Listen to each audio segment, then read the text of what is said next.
Сәлем достар, сіздермен бірге Эльмира Мажитқызы. Бүгін сіздерге өте дәмді қызанақ шырынын дайындап көрсететін боламыз. Алдымен қызанақты жуып, тазалап, блендердің көмегімен есіп аламыз. Одан кейін эмаль кастрюльге осындай сүзек арқылы құйып, қоюын басқа табаққа салып, барлығын болғаннан кейін 2 ас қасық тұз, 1 ас қасық шекерді салып, осылай араластырамыз. Енді астын ашып, алдымен бір қайнатып алып, көбігін араластырып отырып, барлығын алып тастаймыз. Алғаннан кейін, енді астын баяу отта қойып, 3-4 қайтара әбден көбік азайғанға дейін осылай көбігін алып, баяу отта қайнатамыз. Міне көбік азайды, болды, дәміне қарай тағы да шекерін, тұзын салып отырамыз.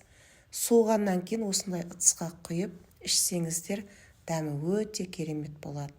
Енді осы шырынды баклажкаға құйып, мұздатқышта қысқа да сақтауға болады. Ас болсын.